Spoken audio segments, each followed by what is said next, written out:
All right. And we are earlier and live. And welcome to the last word. LordCognito, Ebontis, Ty Travis should be in progress. Yeah, he'll be on that. here in a little bit once he finishes something up, Yeah. so he'll be here soon.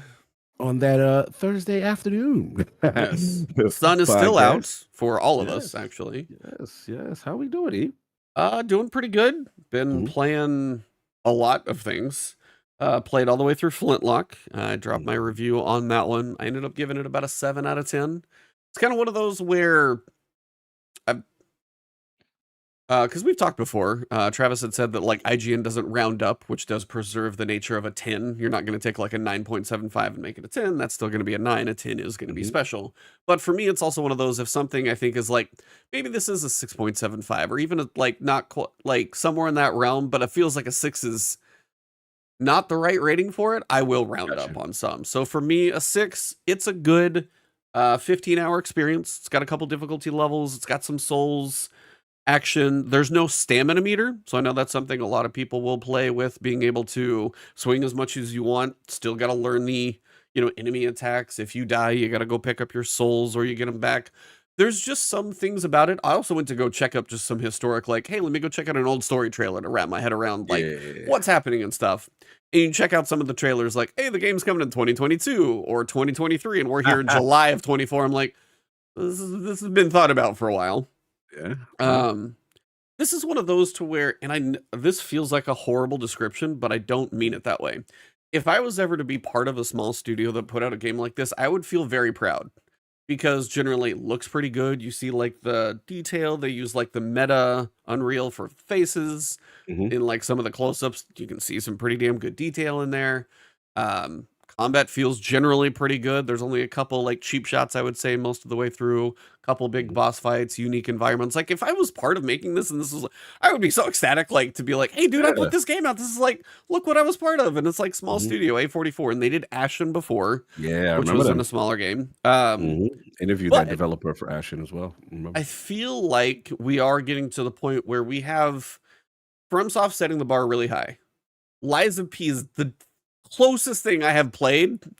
So good. Like Maddie for agrees. me, I know, I was like, I've listened to Maddie talk about it too. Maddie And I goes actually hard. heard him and Gene when they did the full spoiler breakdown. That was really good because you get into the lore and the story and the choices. Lies was just fantastic the way the world environment, I mean, they hit all the pieces. And then you kind of get, this is where I call it kind of double A. And I don't mean that in a bad way, but that it's 15 hours, it's the size of the budget, it's the things about it, but it's a 15-hour with difficulty options. Like if you want to go through on story mode, you can go smack around guys, probably not have too difficult of a time. If you want to test your souls like skills, you can go put it on possessed mode and things are going to be pretty tough. As things scale, it's just there's some choices about when you earn souls. That is the one currency in the entire game. Leveling up gear, opening up skills. It's not a true RPG in the sense that you're going to have stamina and vigor and dexterity. You're not going to be putting your points into there. You either unlock skills, which will change how the game plays, or you're going to level up your gear, which does either make your weapons hit harder, give your armor a bit higher stats, that kind of thing. But overall, it's one currency for that. And when you get to leveling up your pieces of gear, the like exponential escalation, it goes like, oh, you need 3,000 for level 1, then 7,500, then like 13,000, and then the next one was like 27,000. And again, you have to hold that many without dying, or make sure you go back to pick them up. And it's like, I finally beat a boss to get that next upgrade because it was a big enough drop of souls. So it was that kind of thing. So the fact that it's used for that, and it's just, it feels so hard to try any of the other gear. Like I leveled up some like armor pieces and I leveled up a couple of weapons, both ranged and melee. But when I had other ones that I could try and I don't think I found them all. But for me, it was just the fact that I was not incentivized. The upgrades were too expensive for me to try anything else. There was not a lot. It's not like when you run around in Dark Souls, you pick up like the basic leveling stone. And then after a while, you've got so many of those, you can take 6 different weapons up to like level 4. And then you get to the next part of the game, and then you get enough of that thing where you can level up a bunch of weapons to like level 7. There's none of that. You get to pick one, You and know, if you take yeah. it far enough, you're not going to get everyone through it. So that's just kind of why it was a bit limited. I took like the main acts and the main stuff through, and I had a decent time. I like her and Inky. Their kind of back and forth relationship as that kind of things unravel. And some of the boss fights were actually decently designed and cool, but it was a double A Souls. It was a smaller studio, and I don't want to mean it in a bad way. It is a 7 for what it is. I don't think a 6 is. I think a 6 is too harsh. Gotcha. To me, but I saw 6s, and I definitely understand that, depending on how you play through. If I want to start getting critical, it could have dropped down. If I want to really start nitpicking, so it depends on how much you want to nitpick, I think. So, played that. I've heard you on Defining Duke for 2 weeks in a row talking about Kunitsugami Path of the Goddess, which is on my list to play. But I've also been trying to play First Ascendant. So I got my second video up for that one. Nice. And then also been playing Once Human, and I got through the second territory boss in that one as well. And I know I talked about them last week, but both of those are not small games, and they're still both over 100,000 concurrent. Once Human actually passed First Ascendant, but they're both sitting at like 130, 160. They're both busy games, so it's interesting to see the free-to-play success when the free-to-play is there, but in very different ways. It's just kind of interesting to see. So that, and then of course, in the middle of all of this, Destiny drops Act 2 on Tuesday. So I had to jump in and check that one out. So that's what I've been doing. What about you? I know I've heard you on podcasts because you're how I kind of keep up in the world of Xbox. Yeah, see what's going on. Typically between Defining Duke and then Friends Per Second. FPS. FPS is, I know, because you've met Skill Up multiple times now. I always forget he's like 6'2", 6'3". I always forget how tall he is. He's tall. I always forget how tall he is. Like, I'm a little taller than you, but not much. But I know he's. I mean, one of my best friends growing up was like 6'5", so I'm used to being short, even though I'm not. I'm not that short, but I'm used to feeling short. Same. So then when I meet people like that, I'm like, "Yep, how's it going?" Same. Yeah, man. No, it's just, for me, it's been obviously getting ready for Path of Goddess that should be today, right? I believe it's the I feel like it's like now. It should be like now. Yeah, as a recording. So that'll be getting downloaded, getting that riled up. But actually surprising everybody with everybody knows when I went to LSM live event when they asked me to do what's the most overrated game of all time. Or you've been playing college football. And I know where this is going because yours was Madden for that. And honestly, I get that on Madden because even I'm like you. I miss NFL Quarterback Club, like stuff like that back then. And EA has been lazy on that license for a very long time. When you did that, I was like, this is a legitimate pick. I don't know if it would be my most overrated because some things get overhyped, but I mean the amount of people that just buy it year after year after year for the lack of. No, believe me, when you said that, I was like, that's a solid choice. I was on board. I got you. So how's college football feeling? So I came in very hesitant because I'm seeing the discourse and people like going crazy. And then you got to remember, I never went to a big school, so I don't have those sensibilities. I went to KU. Their football program right now is okay. Their football program when I was there, 1 for 12 for the season. And they're in the Big 12 conference. They got the crap kicked out of them. Because at the time it was like Oklahoma, Texas, Kansas State, Mizzou, which is where Craig Miller went. All of those were just kicking the crap out of Kansas. Like they have been to a couple bowl games, but even for me, college football has never been a big draw either. So I'm with you on that mostly. Yeah, it was just like, all right, let me see what the hype is. And again, as a person who plays Madden every year, I'm very concerned because very minimal changes as far as the offensive, defensive, AI, and basic stuff. So I'm like, all right. And I'm seeing people go crazy. I'm like, all right. But I'm like, I ain't willing to commit. I don't trust them. Now, I think people get emotional. Did you hear, I don't know if you listen to other podcasts or not. It's not XCast anymore. It's just Games Daily, I guess. But Mike, Greg and them? Yeah, Greg. What is Mike's last name? Briefly. Snowbike Mike. Snowbike. Yeah, Snowbike. More critical than I actually expected. Because I know he is like going to be like, he definitely feels like he falls into the sports category. Yeah. And he had some thoughts. I was actually kind of surprised to hear that from him. I kind of would have expected a little higher praise. I would have expected him and Greg to have flipped opinions, I think. Right. Both like seemed like they were opposite. They did come across my feed. I watched for a little bit.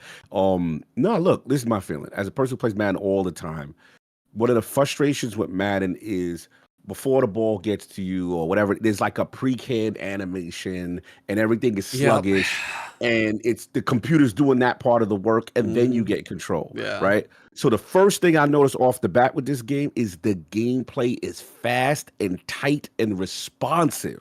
That was the first thing. So when you, like, as a running back, you're running the ball, you're actually seeing the holes open, things develop. First thing off the bat, the presentation, I ain't gonna hold you.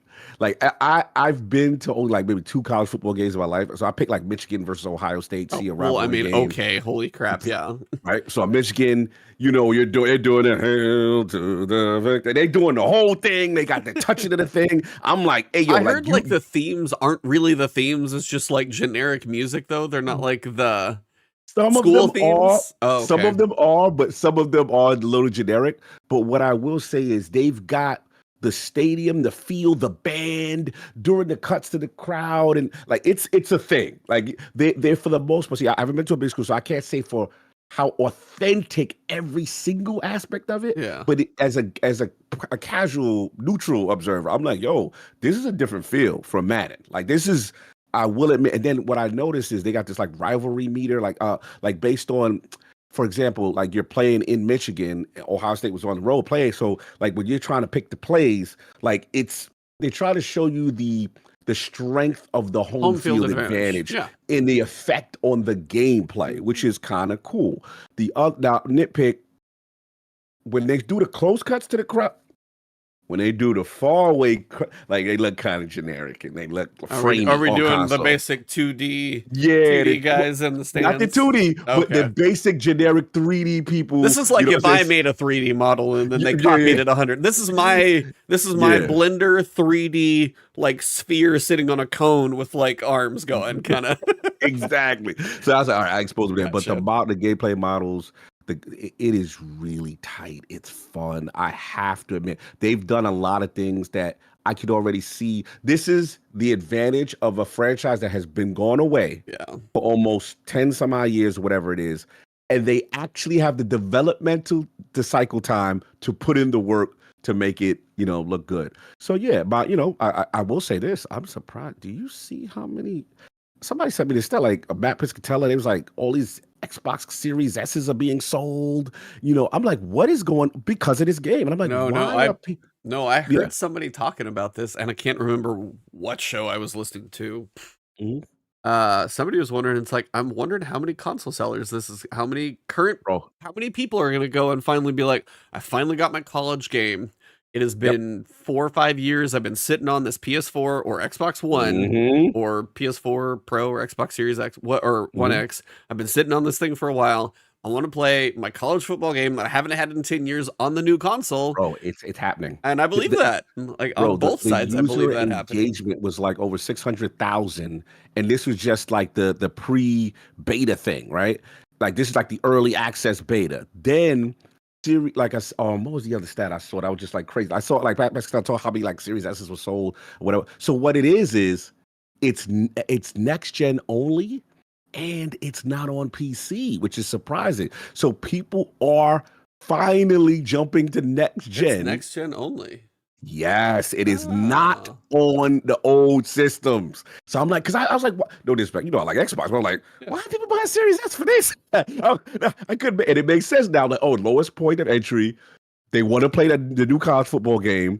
They didn't want to spend $5 or whatever. I was like, wow, this is crazy. Yeah, they're gonna break records. This game is showing me already. Like, I'm not gonna get too crazy with GTA 6 type trajectory, but it's insane. It's going to be that something one of those. This long in the making. Yeah, I mean it makes sense because as you said, people have been holding on, and if like Madden hasn't been the incentive, as you've said as well, as you said, it's like it's fine, it's not that great. Maybe I'll play the last one. Some people buy the upgrades and stuff, but finally, like the big drop in a decade. It has been 10 years, right? Something like that. 10 years, yeah, like 20 years. Oh, we lost Travis again. Oh, we lost. Hopefully, we get the Trav back. We get the time. Like I was adjusting the windows. Now he's messing with me again. He'll be back. Probably have a little technical difficulty. No, I believe this 100%. I do believe consoles are going to go off the shelves for college football because people have been waiting. And you have a whole bunch of people, me, Travis, like, whether you were in college even in the last decade or so, or for us, I've been removed from college for a while, but you still enjoyed that experience back then and you've been waiting so long to get back into it. The disposable income of our age is a little higher. So now dropping it on a console right now makes more sense. And so think I about get that. Yeah, I'm sorry. And think about the younger kids who are going to school who want to get into this game.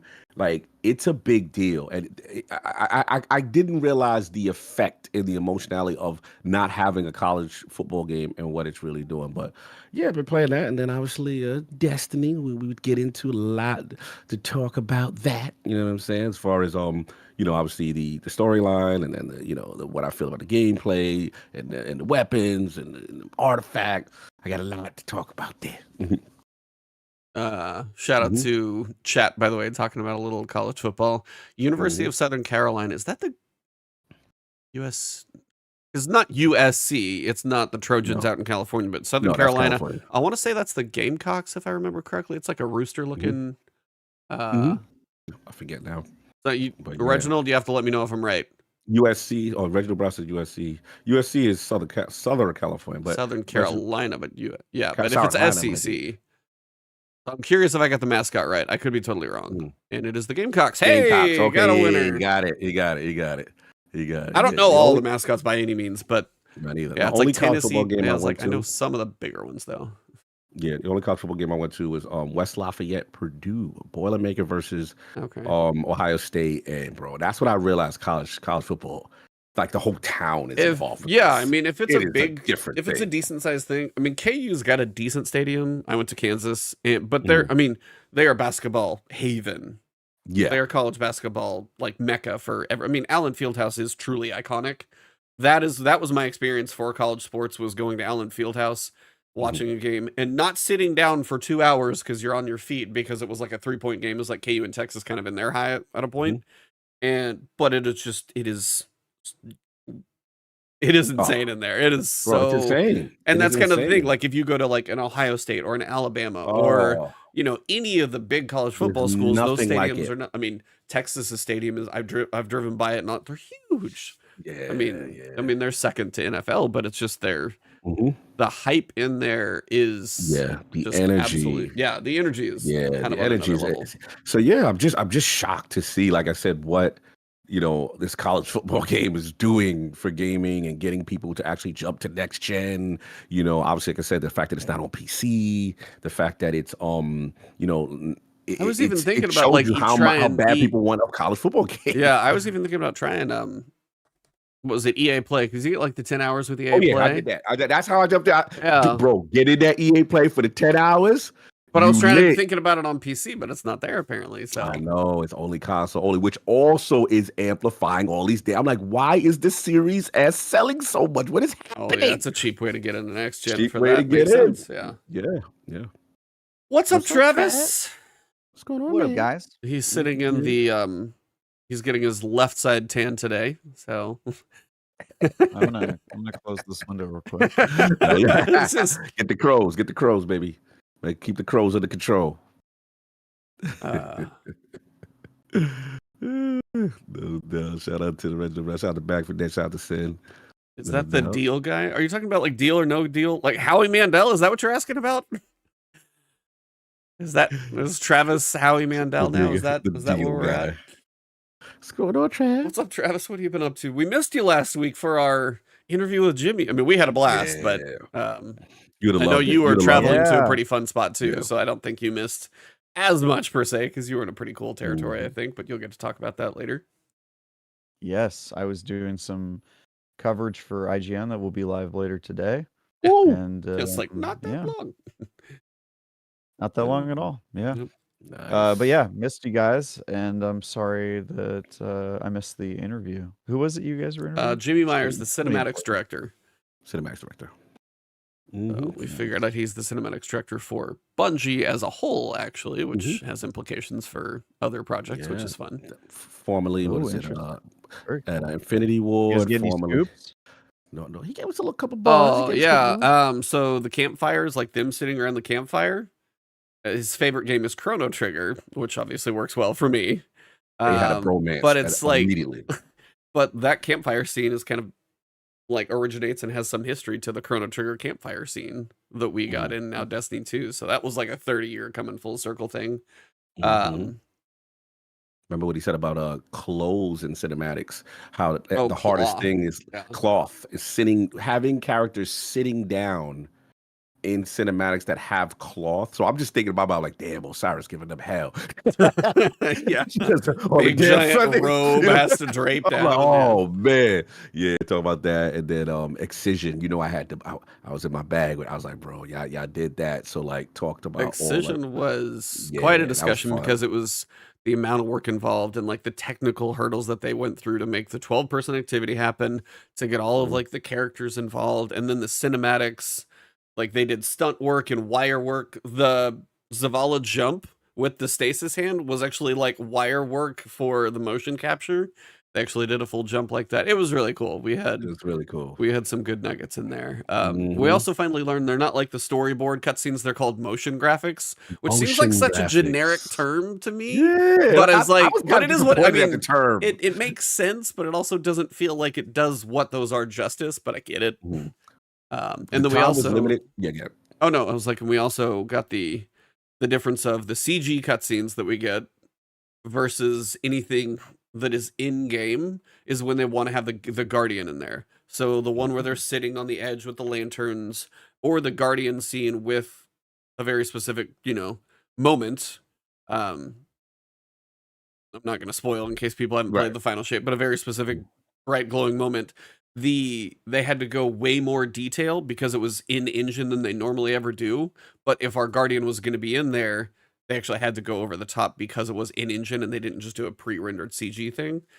So it was just those little things of, if you see like the Guardian, but it's in high detail, no, that was like a decent amount of extra work. Then it normally would be just like render a CG cutscene. They can still do it high detail, but in a different way. So it was really cool to kind of hear the differences about why they choose what to do and kind of some of the Easter eggs we got. So yeah, it was good. Yeah, it was fun. Great guy. Love his energy. Yeah, super dope. Yeah, we could have talked to him for like another hour. So yeah, he had a time constraint for 45 minutes, and we probably broke it to like 50 minutes. Yeah, but we definitely. He was having fun though. Well, because it was like getting to the end, and then like you kind of asked him like one more question, then he goes off on an answer. I'm like, all right, you're talking now. It's not the one where it's like short answer and they want to go. It's like they're feeling it, so it's okay. Absolutely, that's when you know it's good. But yeah, I guess we'll ask you next week what your visit was all about, because I don't know if you can officially say quite yet. Maybe during the episode. We'll see. Gotta respect. Probably right after. Yeah. Cool. But what have you been playing? What have you been up to besides your travels and wedding planning? That could be all encompassing for all I know. Yeah. Just working on some other stuff. I've had some pretty interesting life changes, all in a row, that have been definitely time consuming, but all good stuff, or almost all. And then what did I review last week? I reviewed something. Oh, I reviewed the Concord beta. Oh yeah, which I don't know if you guys I saw your top level thoughts. I did see your top level thoughts. I've been listening to kind of mixed thoughts. Like, it seems a little light for what it's offering, but the gameplay itself sounds fun, is kind of the general sampling that I've heard. Yeah, I think I just focused on like the gameplay because it is a beta. Like half of the game modes were locked out to you, and it's kind of hard to see like what it's actually gonna feel like. But yeah, just for like a beta with like a small taste of it, it was pretty impressive. I think it also is there's an open beta that starts today. Yep. So new mode, new map. People want to play it. Yeah, I'll probably jump in there just to see what's up. And then right now I'm reviewing Earth Defense Force 6. Okay. Which is, I don't know if you guys have played Earth Defense Force, but I just find it funny when anything gets up to like the 6th release. I usually know at that point it's going to be something. They're like famously bad games that also are amazing, because it's like a so bad it's good, and like the creators know exactly what they're doing. You know what I mean? Like they know that they're making the worst game ever, but it's funny. right? And yeah, that game's 4-player co-op. So D and I've been playing it, and then we're Oh, having some friends come over tonight to get 4-player going on 2 different PS5s, and that's just gonna be okay. hilarious. So if you guys have never played Earth Defense Force game, man, those games are All insane. right, I clicked on Steam and I'm Mhm. looking at some of the pictures. We're not going Yes. like high fidelity here. No, we're not. No, we're not. This feels like Mhm, trying to pick the right generation that this would come from. Maybe a PS3 look, mhm, kinda. Yeah. I think Probably that's being a about little my. generous. mhm. I mean, maybe I was like, I'm Yeah. not always so good at like looking back on game detail level, but Yeah. yeah, yes, it's been a couple generations, I think, since some of the stuff I've Yes. played has looked like that. Just to put it this way, like, you know, in the game, you play a soldier fighting an army of ants, and then also sometimes robots, and then also frogs. Apparently, didn't that just added that frogs with guns, Frogs are the new and enemy type. the dialogue is so atrocious, and the frame rate doesn't stay stable, and it's horrifying. And Damn. I always have fun with it. I think the last um EDF I reviewed, I gave like an 8 out of 10, and my review was like all just like, I don't know why this game is so much fun, but it is, and that's really when it comes down to it. That's what matters, right? I mean, if you're Yeah, having a good It's a fun time, it's kind thing. of hard that's to it. That's like, it. call somebody out if you're having a good time. But yeah, Mm-hmm.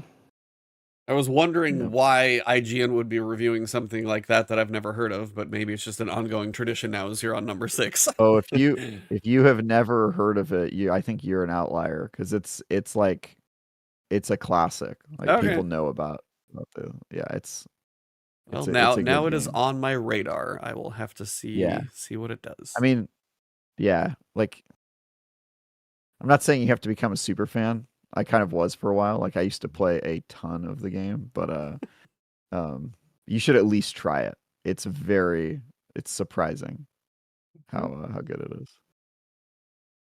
Earth Defense Force is decently popular. There we go. See, this is, sometimes I'm just living under a rock in the world of gaming. Yeah, the You miss first some one I played sometimes. was called EDF 2017.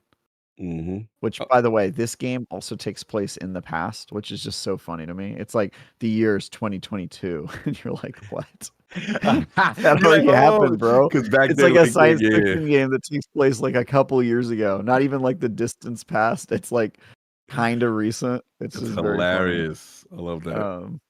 But yeah, so yeah, the series has been going on for a long time. Sometimes they get like the ones I don't like. There's a few EDFs I'm not a huge fan of, and they're the ones where they almost like tried to make it better.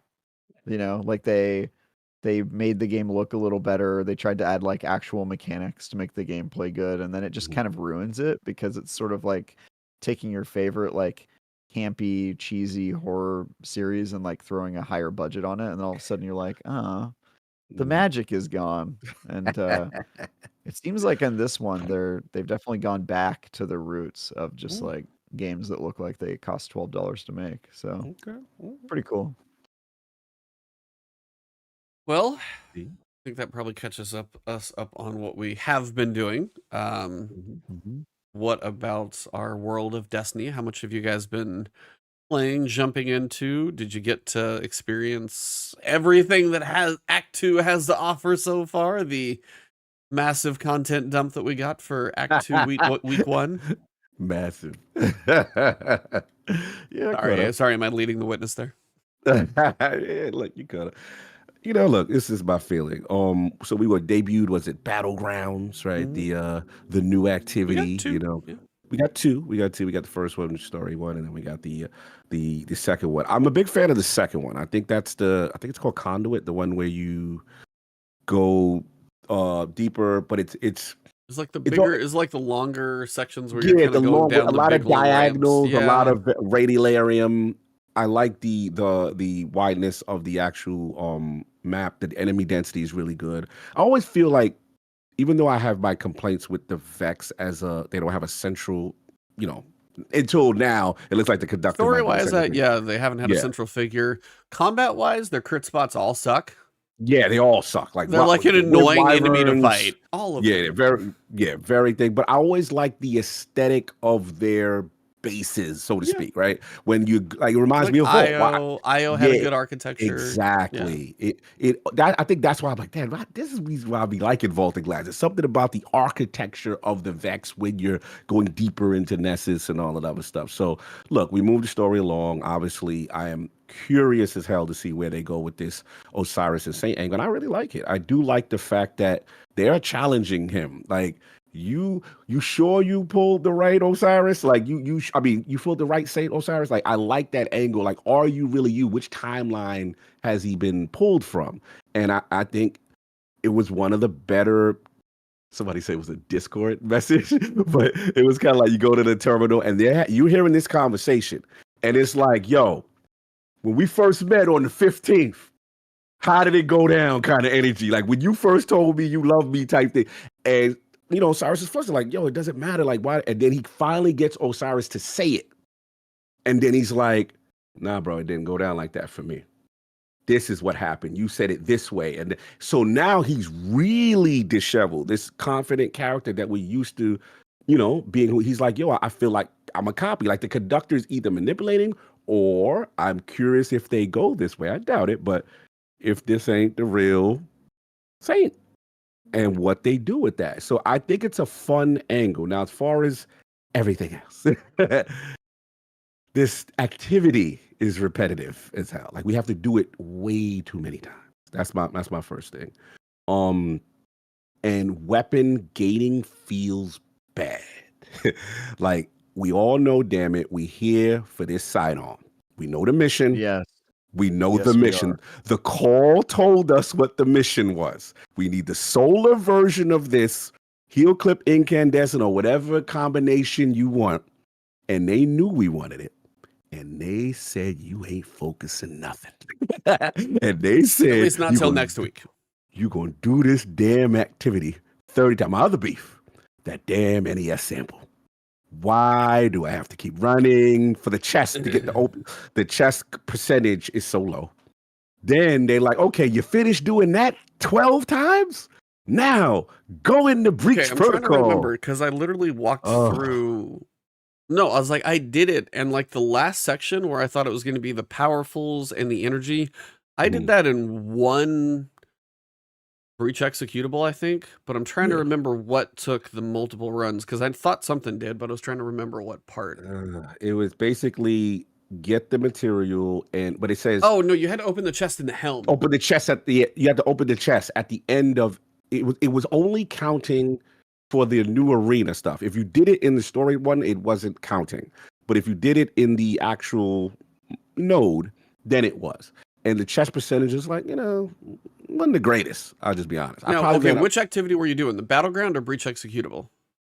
Battleground was the only thing that and I got 44%, so I did it 3 times. Wow. Now, the thing that's annoying is I know somebody in Discord that did the expert version of that, where there's like 4 chests in there. Only the one chest counted. Wow. And that's the other side of the annoying thing is like, if you're like, hey, let me do the thing that requires a little bit more effort, but I'm not Bungie's not gonna reward you at all for opening these other chests, even if it wasn't like the full 44%. Right. If I'm gonna put in the higher effort, reward the person, especially if the chest's all qualified to your description. Right. Give me something for doing that stuff. So yeah, it was like 44 and then 89%. So it was like 44.5% for the one chest I opened. It was the weirdest number. It's very strange. So what percent, how many times did you have to run the Battlegrounds? I honestly probably had to run it about 5 times. So you were getting like 20% a run? It was pretty low. If not 5, and that was just like the final chest reward kind of thing. Yes, that's all that was giving me the credit. And it was just, and that, you got to remember, the Battlegrounds activity is, it's lengthy. It's not. Those are not quick. Like, you're gonna be in there for 20, 30 minutes, whatever.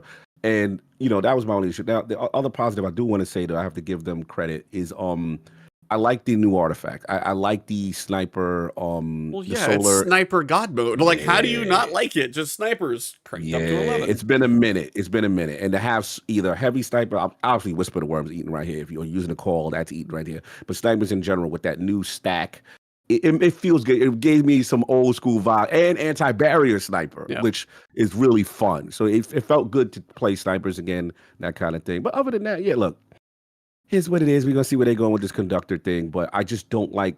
My main issue right now is I love where the story's going, even though they're drip feeding us.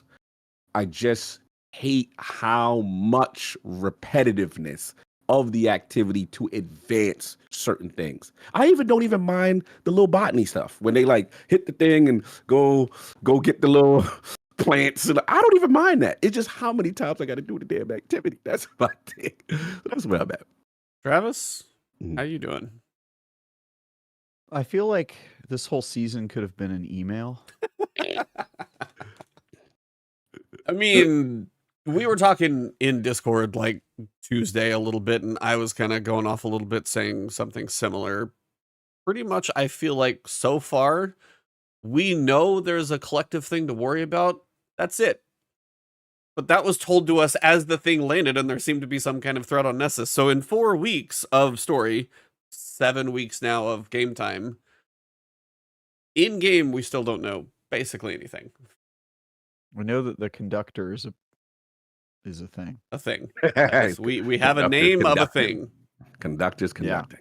That's And unless specific. you're reading deep into the lore, you don't know anything more. Right. True. Which is not particularly satisfying for normal players, especially when the thing that you're having to do to get these snippets of not story are the same activity over and over again that makes you hate Destiny all over again. Star Chores, as you've so Just got done liking Destiny again, and then they straight back to the Star Chores. Get back in the mines. Yeah. Oh, hold on. Dr. Jones. Dr. Jones. Oh, what? No. What happened? What happened? You just do like a whipping sound I heard in the background? Yeah. You're in the mine. You said, Yeah, I was like, oh, that escalated quickly. That's all I mean. We're in the mines. We're getting whipped. Get back to work. Yeah.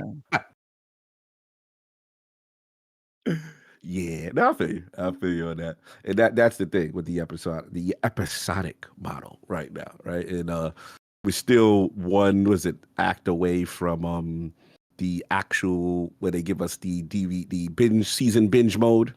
We're still, because technically this ain't it just yet. Like we gotta wait one more, right, before we get August 27th, you will get Act 3 in 3 weeks, and then in episode 2, which is October. I did the date once. I forget what it is.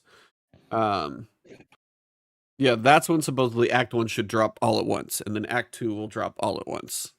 I mean, you could be done with Destiny on week 1 and then have 5 weeks off as opposed to, spread it out a bit. Yeah, no, I mean, I'm kind of with you guys. How's the player count doing? Yeah. I mean, as I literally just pulled up the Steam charts, the peak of player count in Final Shape peaked at like 314. It was, wow. Honestly, if server issues weren't there, they would have cracked their all-time of all time. At least for Steam. And granted, I don't know what consoles are doing because we never do. Since then, it has been trickling down. For July, it was at about 95,000. Tuesday, I'm sorry. Tuesday, it was up at 101 for the new act. And then now we're down to 61,000, which is not a bad number. Believe me, any live service game would be ecstatic to have that.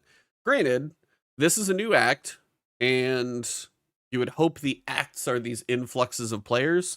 First Descendant, 130,000 players. Once Human, 187,000 players. Apex, 102,000. I don't know why Naraka Blade Point occasionally pops up on these lists. And I told people that game is good, man. I love that game.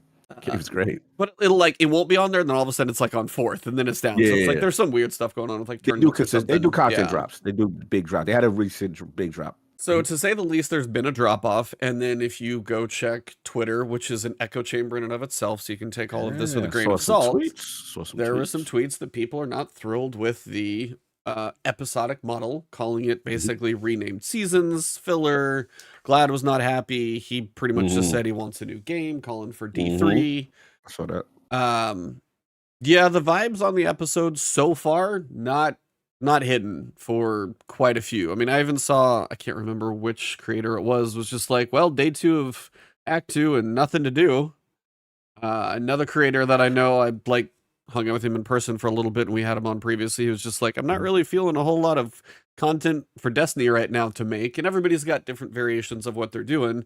But I'm even watching creators that are putting out some content, but I feel like the ideas are stretched a little thin, you could say, Right, on you can what tell they're to being do. creative. Yeah, they're being creative, Yeah. which, I mean, hats off to the creators doing that, because the good ones can make it work still. But Absolutely. just what the content is covering shows the kind of the state of things as well. How creative you are. I mean, it's like you got God roll weapon content. You've got how are the new artifact perks. So far, not a whole lot. And that's kind of the thing. We got 2 basically strikes. They're battlegrounds, but they're strikes. Yeah. Maybe a year from now, they're going to be in the Vanguard rotator, or maybe in the next episode, since they're longer, they might dump in there. I don't know how the helm and everything's going to be organized, because theoretically, you should be able to access this stuff for a while. Like they said, you're going to be able to jump back into episode 1 if you want to later on and go experience it as kind of a separate story. So I don't know if these battlegrounds are even going to go into the Nightfalls and the Vanguard playlist rotation for a while, but they are in essence strikes. And it's one of those things, we asked for more strikes occasionally as players. We're like, oh, we need more strikes. We need more strikes. But then when they give us 2 of them and people don't really give a crap, that kind of tells you, like, what is the longevity to a strike? Now, if this was going into Grandmaster Nightfalls or something else for Act 2, people would be like, okay, these have a little bit more, reason to play, and maybe they had a specific weapon that dropped with each one. So when this popped up, you're like, hey, I'm going to go after the exclusive weapon in here. Maybe there would be a bit more of a tie, but we basically got 2 strikes that have no connection to anything else. And unless you're just going to go repeatedly play the strikes, you're not going to engage with them any probably more than you need to either grind out engrams or grind out weapon drops, and then you're kind of good. So it's not like we got a small amount of content. We got 2 strikes. I think as Tassie said, it was like we got a decent amount of geometry. Like there are new level areas that we're experiencing in the new Nessus palette of, greenery and all of that type of stuff that they're doing. It's more, you are still generally running a strike. There's not like a unique activity here. It is point A to point B, finish a boss at the end. We got mechanics. But it's like if you do breach executables, you're just running around Nexus and then fighting bosses. These are going through a strike and doing bosses. And it feels bad to say that about a strike, because we ask for these kind of things, and new strikes are supposed to be kind of cool, but they just don't feel like they're hitting that way for some reason. I like the second one. I won't push back on this. I really like the second one. The first one I don't like. Who are you fighting at the end of the one that you like? The one where you got the 2 mechanics where one guardian has to get on the plate, kill the anti-barrier, the other get on the plate, kill the anti-barrier. There's a Vex like boxes on the back wall. Boxes on the back, shoot the boxes. Then he I love that fight. I love that whole board. I like that. I saw it. Yeah. I saw a tweet. Somebody was like, can you please fix the tracking on the new Titan Super? So they went to go throw 1x, and it's when he's standing between the 2 bubbles. With the bubbles, yeah. He threw 1x and it hit him. The second one like veered left and then bounced off the bubble. And the other one just goes like off to the right. And I was like, I don't know what's happened to these axes, but yeah. Titan's definitely not OP. Don't worry about us. You go through it right now. So that's that one was interesting. But again, if you run it over and over, you are still going to get like tired of it. So if that's the issue. So if like we're getting new activities, but they are just strikes, should we complain as players that we're getting new strikes? But then if you have to repeat the activity as a player, it doesn't feel wonderful to do it over and over and over and over. And that's like a weird like thing to kind of figure out in my head, because part of me is like, we got a couple of strikes for an act and we're going to get one more. That's not a bad piece of content to get. But on the other side, it doesn't really change a whole lot. Yeah, it's variety, but more importantly, it's repetition. The strikes in themselves, for the most part, are okay. But when in order to advance the quest line to get the next story beat, and they're telling you got to run it at minimum 4 or 5 times, then it's like, okay, I hate this strike now, or I hate this, like, because and remember, these are time consuming. Like they're not, because they're a little longer than a strike, right? They're like 10 minutes, more than 10 minutes. They can run about 30 minutes kind of thing. So that's the problem. And I guess the question I have is that I don't know how they fix the non-expansion loop problem. Yeah. And this has been going on from the beginning of Destiny, right? Because at one point it was only expansions. And then the thought process was like, this is great, but why do I have to wait? I have nothing to do. I want to live in the game. I have nothing to do, right? Then they said, okay, great. You want to live in it? This is what we're doing. Tune in next week. This, that, and the third. And it went away for a little bit. It went good for a little bit. But then after a while, people were like, you're time gating me, bro. Like, this doesn't feel good. Now, I will admit, this is the most egregious version of time gating I have seen from them. This is the drippiest of drip feed. This is we are not allowing you to advance anything, and it doesn't feel good. So they've got a decision to make. And that's why I'm very curious about Frontiers and all this other stuff, because I mean, there's a part of me that's like, it's okay now. Remember, we used to have this debate back in the day, like, it's okay to miss it and do just final shape stuff. Yeah. You know what I'm saying? And then go away. You have this, meaty content drop, tons of stuff to do. But I don't know if it's the business side that works for them, and that's why they're forcing this, trying to make you stay engaged by, time gaining content. It's tough. It's tough. So I'm curious what you guys think about that. Like, I'm curious, like, how do they solve the problem? Is my question for you guys. Travis, we were bouncing as you were trying to figure out some camera stuff.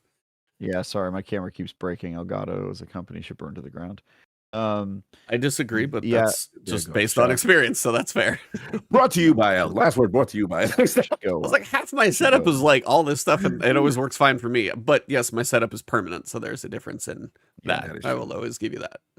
This, I think these parts are made in China, or I don't know. Everything breaks immediately as soon as you touch it. Anyway, I've been using the same green screen for I looked it up. I was thinking about the new green screen. I think my green screen is 6 years old. Yeah, but you don't move your green screen. I do actually more often than you think. Yeah, try picking it up with the handle and watch how quickly the handle comes off. Dude, it's the cheapest material I've ever seen. It's like I literally close the class, put the little things on it, rotate the thing, pick it up by the handle, and wedge it by that wall. At least every other week, if not probably weekly. Like, I do it pretty often, and I don't know if you pick it up and don't leave the room. Okay. I've walked that thing out into my living room and stuff like that. I don't know if you're just swinging this thing around or something. No, I pick it up and I move it multiple times a week, not just put it against a wall, but move it room to room. And within 2 weeks of doing that, it broke because it's made of the I would actually be very curious for you, because they did a remodel, and it's the reason I want the newer one. One, it's a little bit wider, so it kind of covers some of the gaps, but it's actually 7 pounds lighter. So I feel like they refined the whole process to make it lighter and wider. So it's like, I want to try the new one at some point. I'm on their third or fourth backlight, all of which break within. Damn, you got problems with the backlight? What breaks? Yep, backlight sucks. The camera sucks. The screen sucks. Yeah, ElGato as a company could burn. They do the Travis's opinions do not reflect the Last Word podcast opinions of ElGato as a whole. Well, they're bought and paid for, keep in mind. But you should listen to my opinion. But what paid for you? Look, I'm speaking from my experience, and you're speaking from yours. They're just very different experiences, and that's fair. The game capture devices are great. They should keep doing that and nothing else. Anyway, what was I talking about? Besides ranting on ElGato, your experience of traveling person. Do seasons in the episodic model? How does Bungie go about trying to fix this? Yeah. Can they make the player base happy? Yes, probably no. So my experience covering the live service beat is that you really only have two options if you're going to do a live service game. If you're going to do the forever model, you either need to double, triple down on your team, make it much bigger so that you can create enough content to keep feeding the beast eternally, right? You see some companies do that where they just ramp up to make Fortnite or MiHoYo, that kind of thing, where they're just massive. Yeah. Genshin Impact does a pretty good job with it, and their teams are so big that they can actually meet the demand that players have. That requires support from whoever's funding you, and it requires your team having the capacity and the desire, frankly, to scale at that level, which some teams don't want to get that big for this reason or another. And then that can be a hard path. Or in the same kind of vein of like feeding the beast is you can create content that is infinitely replayable. And I would actually put Fortnite in that one, right? Where their content is pretty strong, but they also have a much lower bar to clear because their content is so replayable that they don't really need to do a ton. And there are lots of games that take that approach, and that can help a lot. I would say Destiny at one point in time was kind of in the middle of those two strategies where they had a lot of content and a bigger team, but they also had their PvP was in a really good place where it was becoming replayable. The other option is the Final Fantasy 14 approach, which is you make the content really good, but you tell your fans and set the expectation that it's going to take as long as it takes, and that they shouldn't, frankly, expect to play your game every single day because it's not a healthy way to consume your content, and your team is not going to be able to meet that demand. And I don't think either of those strategies is bad, right? You can see Final Fantasy 14 is a huge success, and people simply just play it less when there's not that much content, and people are okay with that, and the creators of the game are okay with that, and are in fact encouraging the players to log off and take a break. And I think that can make players have a more healthy relationship with your game because, distance makes the heart grow fonder and all that. And also, they're not playing the game when it's mid, right? We're in a situation now where if you're a real Destiny fan, you've got to play the game even when it's bad, and it's bad most of the time. If you look at just like the timeline of the year, because there's lots of seasons in dead space. And then when it's good, you're like, oh man, I wish Destiny felt like this all the time. And it's probably not realistic. So yeah, I mean, they either need to ramp up their content model or fix PvP or do something that would actually make Destiny feel good for longer, or they need to be okay with people not playing their game and build their business around that. And I think both of those models can work. It's really just about like, what do you want to do? But I think we're just right now in a really bad middle ground where they kind of want you to play forever, but they don't really have the content or haven't really doubled down on trying to make that even possible. Because right now I would say it's pretty hard to keep playing the game and not hate it. What do you take from them responding to the immediate feedback of the time gating not feeling good, and then saying they're going to use this as an experiment by letting us binge it for the next act or what have you? Like, what do you internalize from them by moving this way? I mean, I think that's just a good thing to do, right? They're responding to player feedback. I think the problem is that fans were probably expecting, oh, well, once they take the time gates out, it'll feel good. And it turns out that mid content consumed all at once is pretty much as bad as mid content consumed week by week. So I think that they still have the content problem of like, look, if there was a big gap and then they released the season all at once, or the act, what is it called? The episodes. Yeah. Season, episode, act. Yeah. Act, chapter. They released if they released the episode all at once and they took longer to make it and it was like good, right? It was better content. I think people wouldn't really be complaining too much about like the gap, right? But the fact that it came out real quick and it's like, oh, we're just going to keep you playing. And then the people who are playing it are kind of like, I don't really like this. It's just a tough position, man. Making live service games is damn hard. Tough. It's tough. It's really tough. That's why I probably empathize, because I'm like, you have to commit to creating engaging like content like Final Shape all the time. And from a resource standpoint, I just don't know how they balance that. What do you think, E? Like, what you think is the answer for them, during the seasonal / episode times of Destiny? I mean, I think Travis is kind of on one point, which we've all probably agreed to somewhere in our life of playing Destiny. You ever take a break playing Destiny, try some other things, check out some games you missed, work on your backlog, and you come back and you pick up that weapon and you shoot like a Fallen in the head, you're like, oh, that feels good again. Because you're not doing it every single day over and over just to try and do certain things.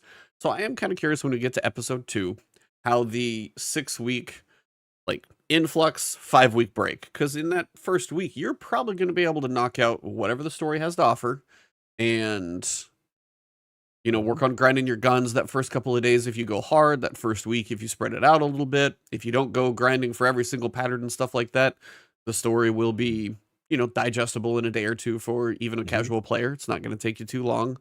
And then if you want to step off and go play 2 other things and come back for the next episode, that's probably okay. I think that will be a little less of the tedium of come back next week for, your next battleground kind of. It's when you look at it and it says, hey, here's Act 1, wait until 6 days and 23 hours later, after I've done the first hour of content for Act 2, wait for, almost 7 days and 20 and all those hours to get to when Failsafe is finally ready to give it to you. It's like, it will be nice not to have that feeling, which is just when I started to see that in screen, I lost a little bit of my soul, I think. Yeah. When I was the first time I read it, it's like, come back next, and it's like, oh. Failsafe is analyzing the data. Yeah. It takes her approximately 6 days and 22 hours to analyze this data. There's nothing in the twit. In case I know, I wondering. looked. It was what they're doing at GCX, and TWAB is very light. That's pretty mild.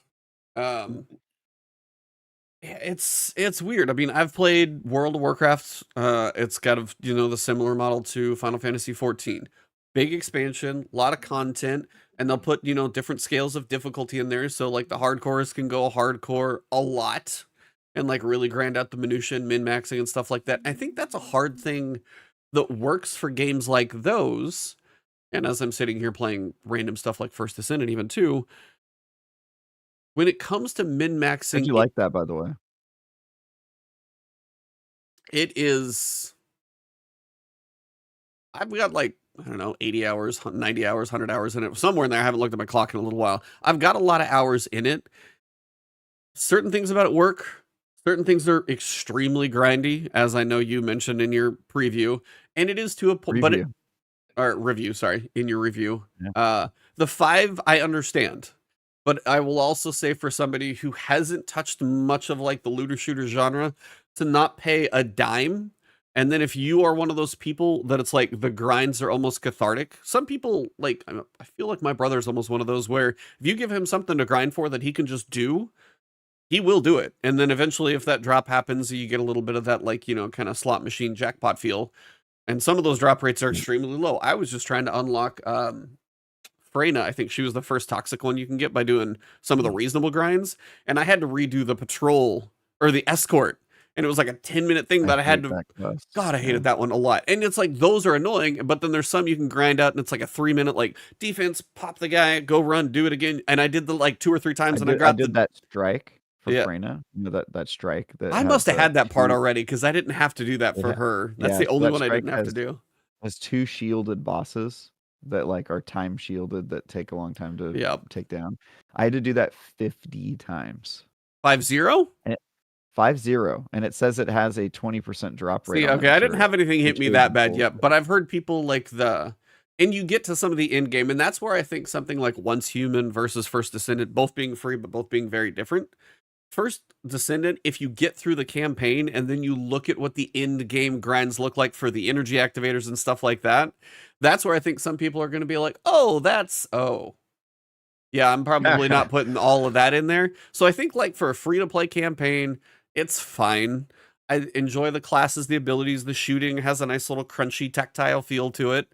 But it's like when you put a 5 on it, I'm like 5 and 6, like right now. Yeah, it's like I don't blame you on that one. I don't. But also I can see somebody who's like, I just want to grind and shoot some stuff and it doesn't cost me a penny. And I think the fact that it's on console gives it more legs than other ones. It's one of those that it kind of works. But yeah, when you get down to min-maxing. But anyway, back to my train of thought. Decent game, but I totally understand your 5 because there's plenty of things wrong with it and the voices and I got you. I understand. As soon as I saw your score, I was like, yep, that makes sense from Travis's eye. That's about right. I'm also not one of those people who enjoys grinding. Oh no, I mean there's some of the stuff that like I've been kind of playing more Once Human because at least that's like survival, crafting, the progression's a little bit longer, and you'll get to some probably free to play dice rolling at the end of that one, but at least it's like a whole bunch of weird and if I just want to sit there and build my house for a survival crafting, I can do that for a little while. Or if I want to go out and then take on the next like realm of areas and I can do that. I think that will give people more variety. And that's actually why I think the concurrent on PC, Once Human's now above First Descendant, because First Descendant people may have played out, and I think that one's going to taper a little bit because of the way that in-game grind. And if you want a skin, it's like $50. It's like, no. So I get those. But when you compare like World of Warcraft and you go like, hey, I'm going to do the normal raid and I get this gear, and then I'm going to do the higher level raid, and then you start really min-maxing, but then everybody's really starting to come up as a group or a clan, or even if you're doing higher level strikes or dungeons that you were doing, the min-maxing is something in those games because the numbers do generally get to go up. When we're min-maxing in Destiny, if you just have a build, your build works or it kind of doesn't. Certain perks can make you a little bit better, but a lot of people joke that builds are not overly that important. So when it comes to an influx of content coming out and then going for like the grind, once you hit power level like Pinnacle 2000, and then if just trying to get the gun with the right weapon, and then if you can find a build that makes things synergized, but it's not giving you like hard mode doesn't give you a little bit extra power and give you a little more min-maxing or nuancing. Not as much comes from that anymore. And I think that's where like the influx of content for something like Destiny gets to be a little harder, because if you get a big World of Warcraft expansion, go through normal, go through the second difficulty, go through the mythic dungeons, and you're incrementally going, but for the hardcore, there is something to strive for. The hardcores can knock stuff out in our influxes of content right now in a day. And I think that's where it gets harder for Destiny to give the hardcores anything to really shoot for, because it's just a different style of game. And I think that's where it gets harder, as Travis said, to make enough content to satisfy mostly anybody who wants to spend a lot of time in this without it getting repetitive. Because I mean, yeah, you can do Grandmaster Nightfalls, but then when you understand those, you're just getting more golf balls or more weapon rolls or more engrams, but you're still looking at the same stuff and you're not changing your character that much. That's, I think, where the difference comes to play, where the RPG is always kind of, it's there, but it's not completely there for Destiny. I think honestly, it's a combination. Sorry, that was a very long-winded answer. You're in your bag.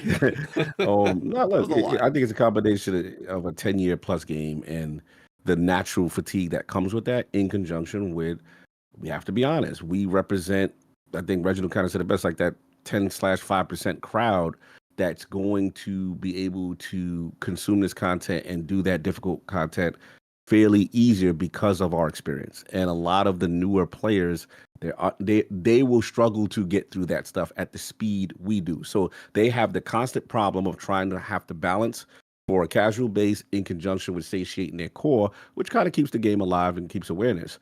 And I don't envy that. There's a part of me that does miss, the final shape level, Witch Queen level expansions, and then you get all that content, you get maybe a couple of mini story beats afterwards, and then you dip, and then you kind of come back. There is a part of me that's always missed that, and I remember I was saying that before. But yeah, living into it, doing a living game now, and the financials involved with that. That's what I think is playing a factor here. I don't think they can afford to go away. I mean, that's the other piece of it too. Yeah, I think it's idealistic to say, yeah, go play. Just, we gave you this. We want you to go touch other games. That sounds nice, but we got this light bill though. We got these salaries though. We got this content that we spent, and I think that's the part of juggling a live service game. They've been able to do it for this long, but I think. Look, I'm just going to be honest. This is what I think. I think they know damn well when they initiate a lot of these practices with time game stuff. They know what they're doing. Yes, of course they do. What they doing? There's no surprise. There are analytics, there are financial decisions. We're so surprised you don't like this. Oh yeah, right? There's so many things driving what they're doing that we don't have access to. Developers have come out in the past and literally said, the player base ain't going to like this. The stakeholders are looking at engagement and things otherwise, and the monetization aspect. And I think that's the battle with Destiny in turn, right? That's what I think. Developers want to serve the player base. Metrics versus fun. There we go. You know what I'm saying? And I think that's what's always the joke. And it's impressive they've been able to be one of the few live service games to go through this weird balancing act for years and still be able, for the most part, to keep their base. It's a difficult thing. I do not envy them. Live service is tough, man. New stuff comes out every day, B. Y'all talk about this First Descendant thing. Y'all talk about all these. Every time is a new joint out here, stealing away from the base. So yeah, like I said, I'm the guy that has a little bit of empathy with this type of situation, because I'll be honest. And then here's the other thing. I want to say this on the record. they don't get enough credit for creating content though. Like even these stupid little battlegrounds and whatever.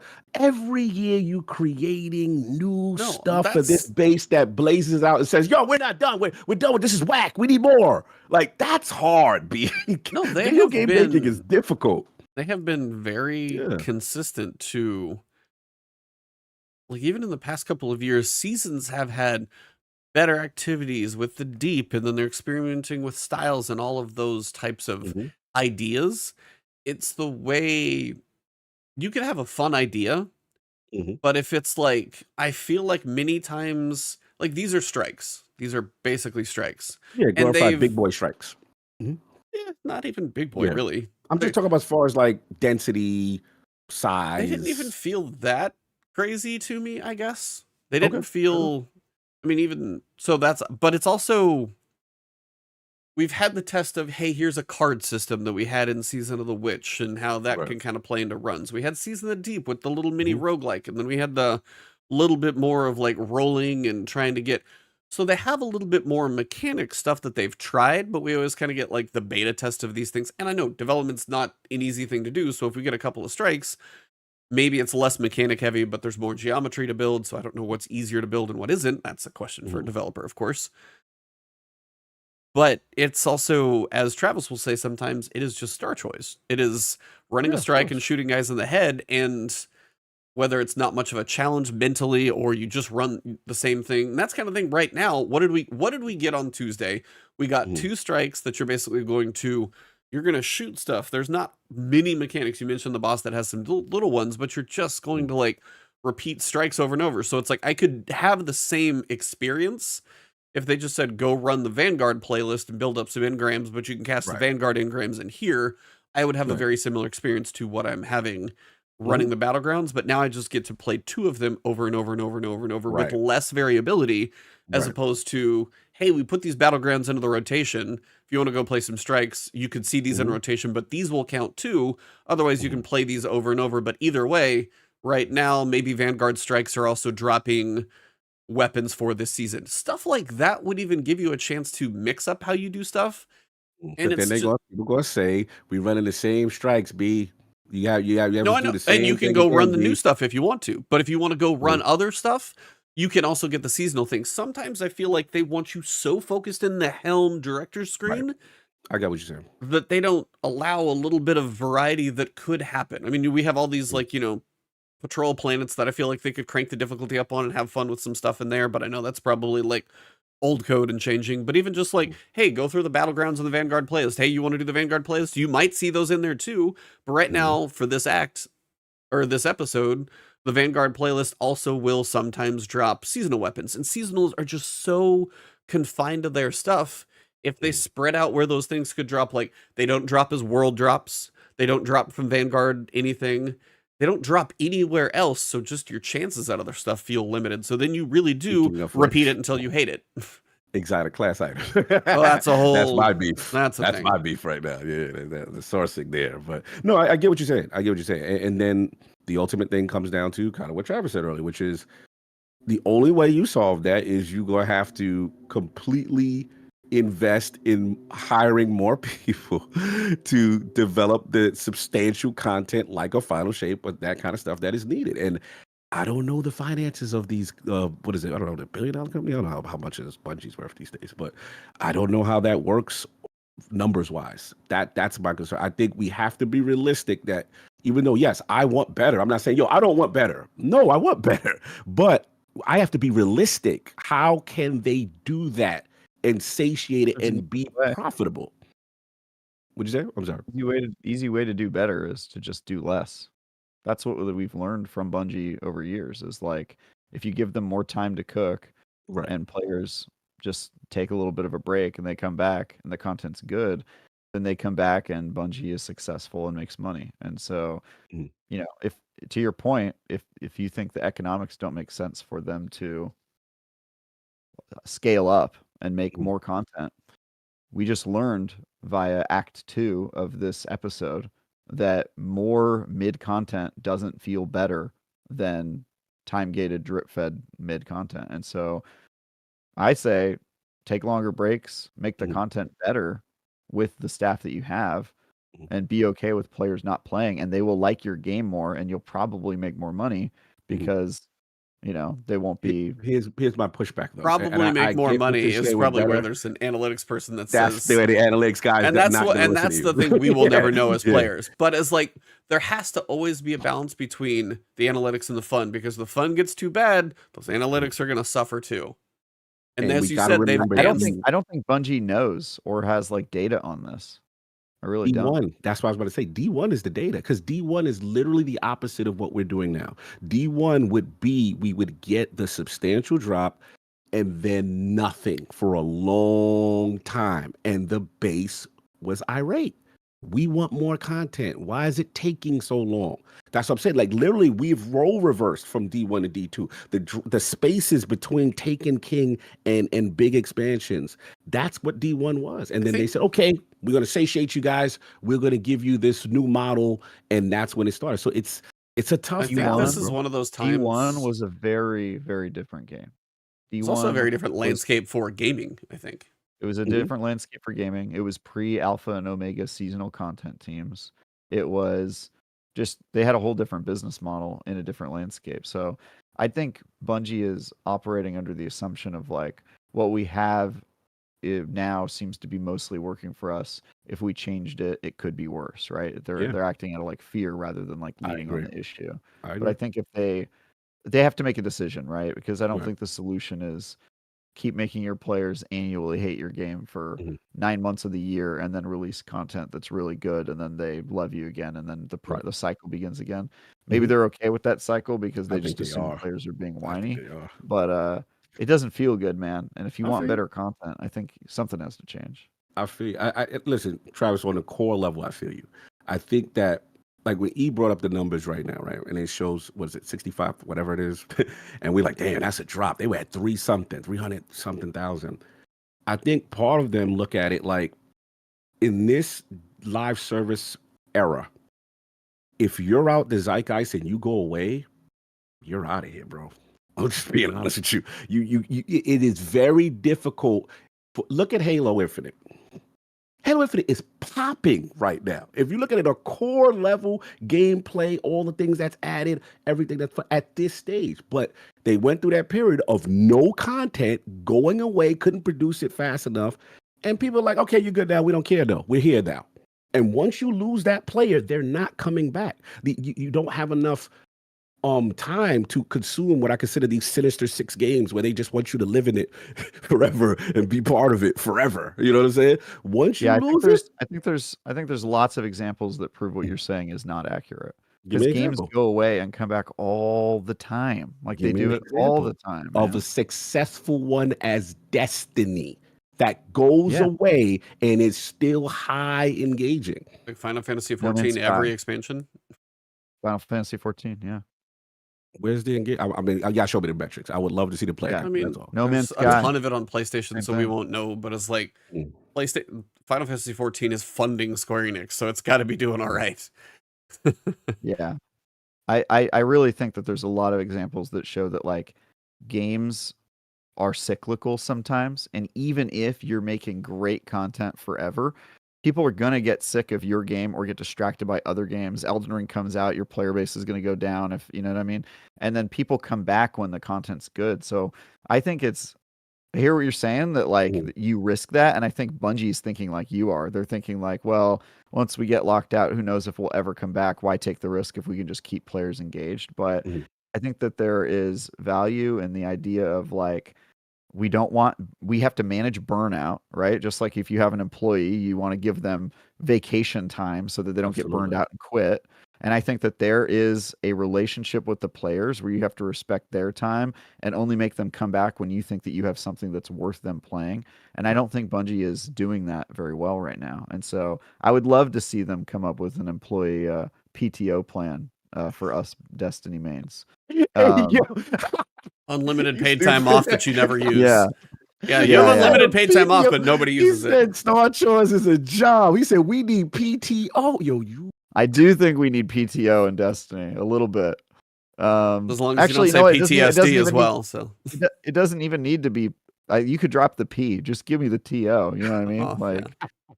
Just give me a little bit of a break, because I do think that there's value in, like, Cog. I'm sure you can relate to this. You ever take a long break from Destiny, and then when you come back, it hits so much harder? Oh, for sure. Oh, for sure. Yeah. Mhm. I think Bungie could make that a more of like a they could normalize that, right? Right. Normalize that thing. But I don't think that they want to, and I think it's because they have some player engagement metric that they're probably obsessed with, and they think that it's in their best interest to keep people in there. And I tend to disagree. I think that in my experience with Destiny has been, the longer I play it consecutively, the less fun I have, and the worse the opinions I have about the game, the less excited I am about the new expansion, because I'm just so burned out.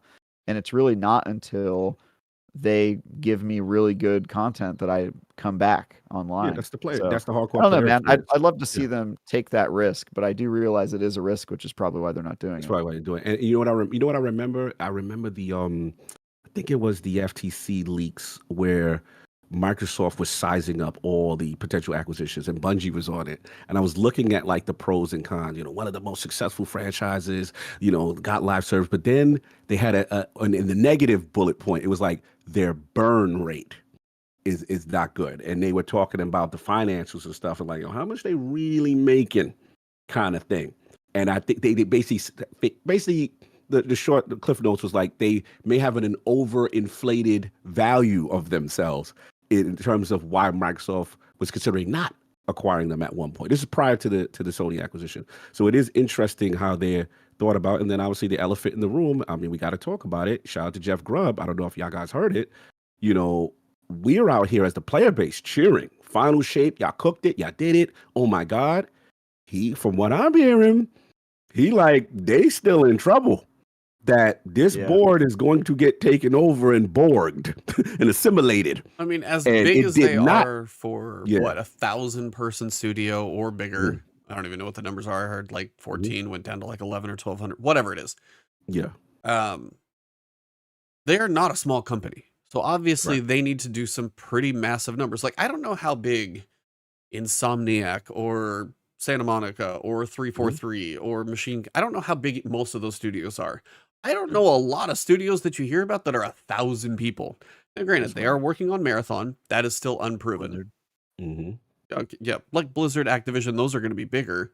But I don't think the list of studios that crack 1,000 people are as many as like you would think with some of the big games that get put out there. I know Insomniac's not that big, and they put out a lot of crap. And then also so I get what you're saying. You are very hung up on losing a player and having them never come back.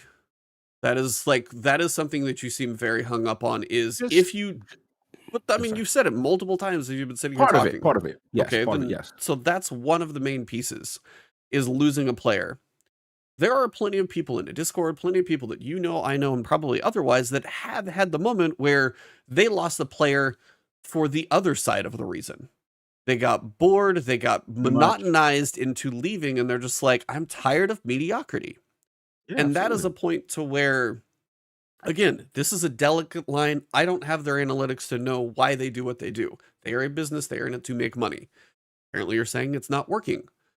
Maybe that's a thing. That's what I'm hearing. So I'm saying it's not working because they're flooding the market with content. I think that they would probably be more. Look, if what you're doing is not working, your only option is to change what you're doing, right? And so I would say that, you know, if their content were sparser but more consistently good, I think it would be helpful to their reputation, and players would generally feel better about the game, and I think that leads to profitability. I could be wrong, but it doesn't really matter if I'm wrong, because what they're doing right now also isn't working, apparently. And so if that's true, then we'll see. The speculation is that even though Final Shape did great, it may not have been colossal to prove Sony executive leadership based on the targets of Lightfall. Why we may not to take you over, though. I think that's the result of having a game that is 7 years old. Yeah, exactly. That's the thing. I was like, and that's, I mean, your new player introductions and stuff, we've obviously seen them kind of skip some of that process now. So their new player, they are about keeping the players they have, and unfortunately trying to get blood out of a stone after a while. There's not a lot left. So they do have people logging in. They give you the incentive to log in every week to hope you check the store. And shout out to the artists that do cool emotes and shaders and other things that they want you to spend money on. But also, can those type of influxes, along with like an annual expansion, pay enough of the bills for that scale of a studio? That's where it gets really, really tough. And this is the part that I think both of you are trying to get across. I get to my core what you guys are saying about mediocre content. Please do not think I am justifying. Oh, I'm aware of that. But what I'm trying to explain is this is the conversations I have with Des behind the scenes, right? And I'm not going to call out too much. I'll give one game, for example. In my mind, I look at Xbox, you look at a game like Forza Horizon E, right? And we know like that is the definitive casual game. It draws tremendous engagement, phenomenal for them, right? It makes sense why that seller is doing well. But then I look at a game like Forza Motorsport, enthusiast, hardcore simulation thing. Unfortunately, it came out like not great. Right. Reviews were low, at mediocre, I would say, above average to average. They just coasting by. But there's a part of me in my mind, I'm like, oh, well, that's not a successful thing for them. They can't be happy with that because you must want to strive for something like Horizon. I hear that the monetization that is made on Motorsport, the franchise I think is the mid franchise, is killing it for them. And they are behind the scenes cheering. So what I'm trying to say is when we look at stuff, Motorsport is mid. Well, I'm biased. I think Horizon is the GOAT. I think Horizon, because he's a casual driver. He doesn't like racing games. Well, Motorsport being mid, that's crazy, dude. That's an unhinged take. I'm just the casual guy, and Horizon It's just not for all you. my You don't sensibilities. like It's not car me. porn. Yeah. E is the complete opposite. Like E is that guy. He's like, yo, we gonna do this. Drive I shaft. put 100 hours in it when I played it. Yeah. Facts. Yeah, That dude, right? Motorsport. The thing that blew my mind is games like that and the amount of monetization they can get from this stuff is what drives them crazy. And it blew my mind how happy they were behind the scenes. Oh, you want to hear Motorsport. So all I'm saying, just to correlate it, is we are sitting here with this mid content. And let's just say they got the metrics, and I hate to put them on blast like this, but my boy DJ Oros is definitely one of these guys, right? Oh, I mean, Eververse is paying some bills. No, you want to know you want to know the prime example of that? If you've ever seen Pirate Software, really popular streamer, seems like a reasonable dude. I don't know though. But he worked at Blizzard for a very long time, and he worked on a couple different things. He did some back-end security, but the metrics at some point, and this comes into the stupid thing of like everybody can blame. I forget if it was Morrowind or whoever did the horse armor. Todd did the horse armor first. But basically, it came to the fact that in World of Warcraft, there was a skin for a horse, whatever it was, or a skin for a mount, or some mount that you could buy. That one, like mount skin, made more money than StarCraft 2, Wings of Liberty, the whole game. No, I know, and that's kind of people are like spend with your wallet. Is like there's a reason the microtransaction cost $20 is because people are buying them. That's absolutely it. And that's like, but that doesn't change. You can have good artists in an Eververse store, and you can also have a good game. Absolutely. And that's kind of what, and I'm not saying Destiny is a bad game, but we're trying to figure out, we're trying to bring this back to solving the episodic model. Correct. If you bring into the point where you get your hardcores, typically probably some of the more whales that will like engage in a game for a while, if you give them stuff to grind for and things to do and a good influx of content, and then you give them a couple badass skins to pair with it, they could spend all that money at the same time. I'm push back. I love what you're saying. And you're just saying you think the weekly I'll be store. In the boardrooms. I'll be in the boardroom. This is what happens. Well, and that's where this is analytics we don't have, and this is always all we can do is speculate. Speculate, right? And all I try to do is tell you why companies or corporations act the way they act. You think I don't know that already? I do. I know that, but I'm just trying to say I'm being realistic with the ones. That's all I'm saying. No, I know. Based on the data that we think they have. That's all I'm saying. Okay, I understand that, but as Travis said, they're trying a different model. It surely doesn't seem like that different of a model yet, but they're trying something different. There's a business reason behind their want to change the weekly login too. Granted, some of that is customer feedback, but something for them is not. If the weekly login model for seasons made bazillions of dollars, you think that would change? You think they would take the feedback for Act 2 and be like, oh, the player said this, but we made $7 billion last week. Right. Yeah, there's no way in hell they're making that decision. So if we're Right. getting to the point where episodes are dropping now with bigger chunks of content, then Eververse is not as much of a factor in there, because the weekly login, they wouldn't make that decision just to satiate the player base, because Bungie as a whole typically does not do that. Bungie typically is still going to make the decision for Bungie as a business. So if they're getting to where like, hey, we're going to give you 6 weeks at once, that means even their side of analytics and other things could probably be changing as well. That's what I'm trying to push back and say is like, I understand, like, believe me, when one World of Warcraft horse makes more than an entire game, yeah, we all know microtransactions make way more than they ever should, because somebody buys them. It's not me usually, but somebody's doing it, and we know they make tons of money. And we have a reason for that pushback. That what you're saying. That we have a reason for why they're moving now. We saw the targets prior. We saw how much they missed them. So now the ear is listening more. Now, oh, okay, you want this? You don't like that? Okay. You see what I'm saying? They're more inclined to listen when they're not financially hitting what they're supposed to be hitting, right? And which we got a little bit behind the curtain for the first time as far as how bad they were doing. Nightfall was a big hole, and again, I don't know if they're still trying to even dig out of that. Not sure. Right.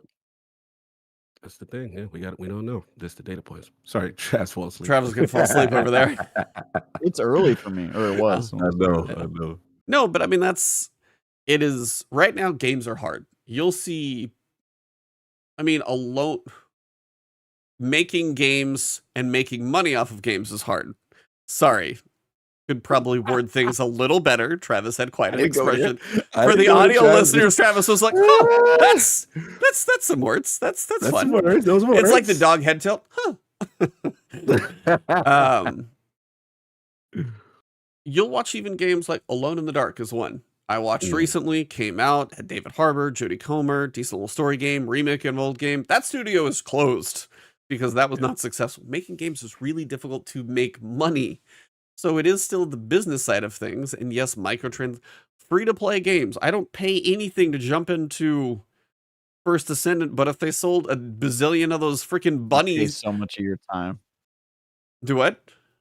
You pay in so much of your time. I pay so much of my time, but they make money because there's enough people buying those Ultimate Bunny ass-out skins that they're...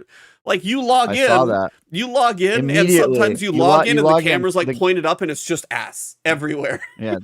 The game has been out for 5 minutes and there are endgame characters dressed like French maids. Yep, I saw the French maid thing too. And they're like, God damn, people shelling out, homie. Yeah, they wasted no time at all. And that was what was the one character that you would get through the campaign? Bunny. They knew exactly what they were doing. They got Ultimate Bunny. I know. The ones that you bought was Ultimate Bunny, but Bunny was like the tease. Way hard to unlock. Yeah, I know. Yeah, that's a grind I will probably never do, I'm sure. If I did, it would be by accident, just because I got lucky or something. Certainly not. They're in a weird position, and I think this is where right now, Final Shape, very good. We have grinded all the hell out of the Pale Heart. Reasons to go back to the Pale Heart after you finish Excision, the class items are a little bit of a thing. Like, that's one of the reasons to go back there. That's class items. And again, they're not easy to go for a lot of people. There's a lot of randomness to those. Bro. They're so easy. Bro. It's not hard. Wait, hold on. I got to go to rant one. I got to give Bungie the smoke. Can of worms everywhere. I've been holding this one in. I've been trying to be fair. You've been holding back that fart? Here's the thing. Yeah, I've been holding Dual Destiny, you stupid. That was good. Dual Destiny, amazing. We get that. That unlocks the ability to get the class item. Great. Now you say I go around the Pale Heart for the drop rate. Small, but okay, at least I don't have to do Dual Destiny every week. Here is the problem. There are no other sources for this thing.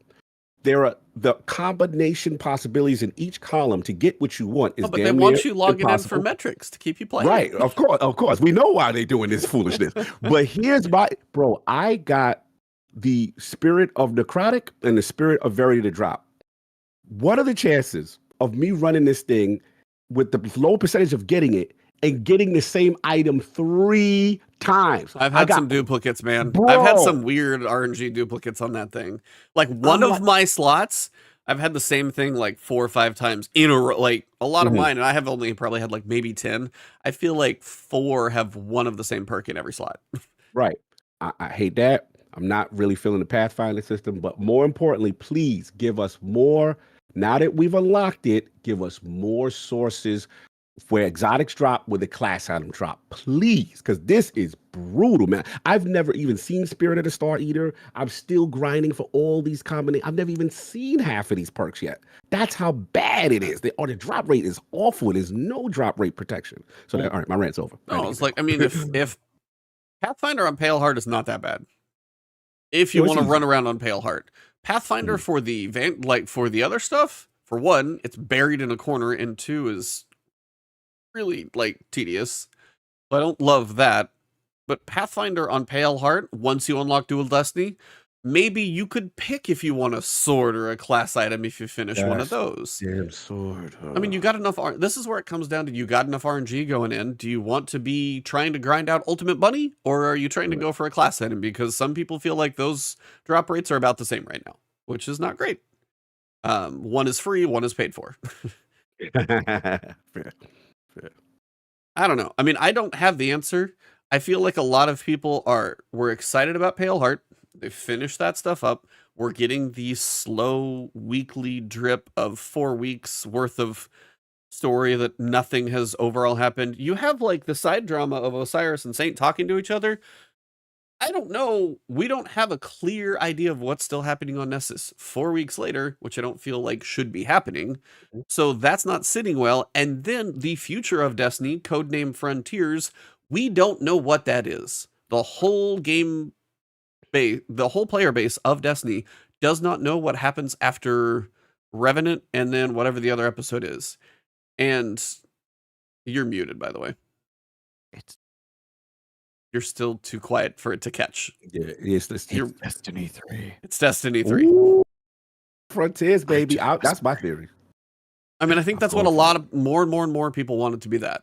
And if you want, again, what is even a free-to-play game that's got some decent stuff, but Travis gave it a 5, First Descendant, has 130,000 concurrent players on a Thursday afternoon when I'm looking. One of the reasons it's up there is because, one, it's free, and the other reason is because it's new. It's new and it's free. People try stuff.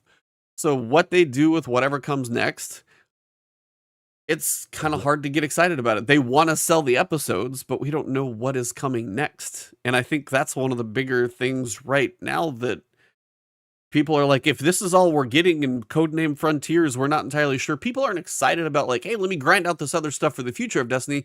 I don't even know what the hell I'm grinding for. That's the other part. It's not like we know there's going to be expansions. We closed off an entire 10-year saga. I think there's just too much question in the future for people to get excited about grinding hard in a season, or right now, standalone stories. Hey, let me go grind out this new sidearm. It's cool. What are you going to use it on? I'm going to use it on the next story mission we get. That doesn't justify my time. Not when I have Blackmouth Wukong, Kuditsugami, Flintlock, Once Human. I mean, you're worried about like people losing interest in Destiny because I'm not worried about. I'm just talking about. No, but you're worried about bringing people back. But it's like if they drop something big, people come back. They just do. We've seen that too many. No, they don't. 300,000 people they did. The majority of games, they're one and done on this live service thing. Y'all acting like just because Destiny's been here for 10 plus years.